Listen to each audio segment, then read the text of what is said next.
Pour Hélène, ma sœur, dont la générosité et la persévérance m'ont toujours inspirée.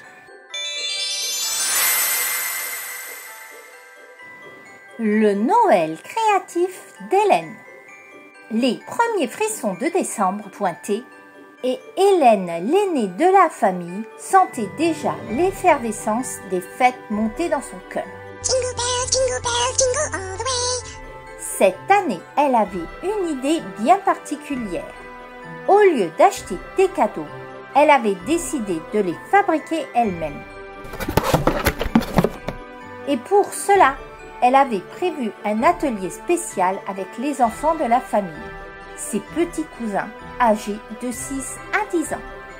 Un samedi après-midi, Hélène réunit tout le monde dans le salon. Elle avait soigneusement préparé des boîtes en bois et en métal, des vieilles cagettes récupérées au marché et des serviettes en papier aux couleurs vives. À côté se trouvaient aussi des pinceaux, de la colle, des paillettes scintillantes et des étoiles dorées qui brillaient sous les lumières de Noël. Aujourd'hui, mes petits artistes, on va fabriquer des cadeaux pour les papas, pour les mamans et même pour le chien, qui sait, lança Hélène en rigolant. Les enfants ravis se mirent à réfléchir. Ils échangeaient des idées, hésitant parfois entre plusieurs personnes. Hélène écoutait avec tendresse les petites histoires des enfants. Chacun, tout en choisissant soigneusement à qui destiner son cadeau, racontait une anecdote.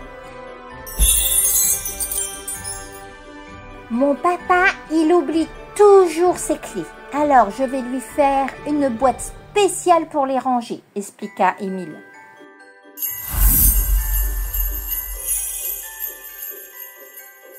Moi, je vais faire une boîte pour mamie, parce qu'elle adore les étoiles et je vais en peindre plein sur ma boîte, ajouta Lou avec enthousiasme.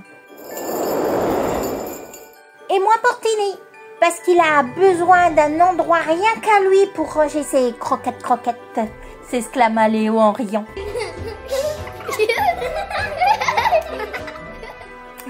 Hélène souriait, touchée par l'enthousiasme et l'imagination des petits artistes.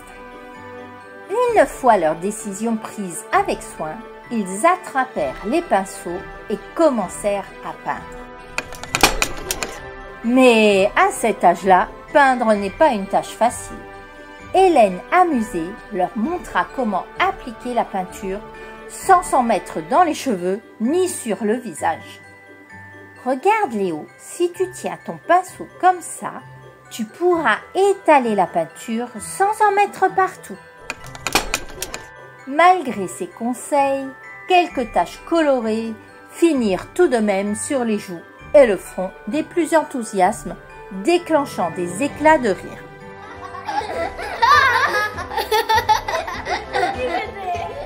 Pendant ce temps, Hélène peignait aussi sa propre boîte.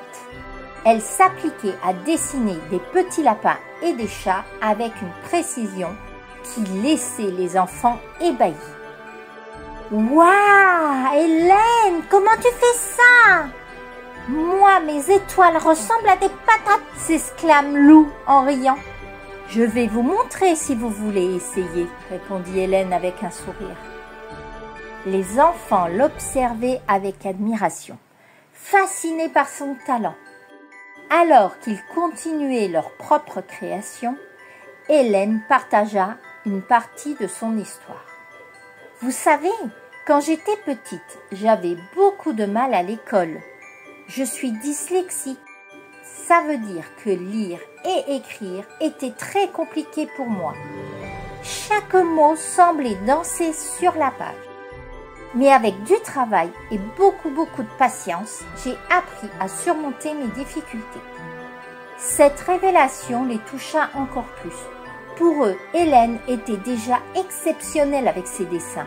Mais savoir qu'elle avait dû surmonter les obstacles et que ça avait été dur pour elle, augmenta encore leur admiration. « Même quand on n'y arrive pas, on peut devenir fort comme toi ?» demanda Lou. « Exactement, tout est possible si on ne baisse pas les bras » répondit Hélène en leur souriant. Après la peinture, elle leur montra comment faire des collages avec des serviettes en papier.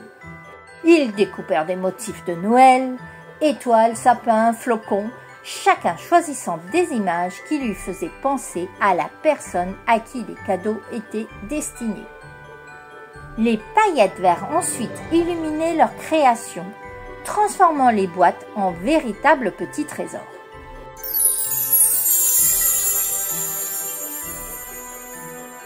Le soir de Noël, les cadeaux furent distribués et chaque membre de la famille reçut une boîte unique, remplie d'amour et de créativité.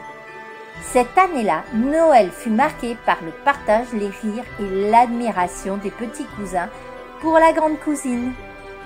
Et aujourd'hui encore, sur une étagère de mon salon, une petite boîte rouge et dorée trône fièrement, transformée en boîte à mouchoirs. Cette histoire me rappelle la générosité d'Hélène, sa douceur et sa persévérance. Elle nous montre qu'il ne faut jamais baisser les bras, même lorsque les choses semblent difficiles, parce qu'avec un peu d'amour et de détermination, on peut toujours accomplir de belles choses.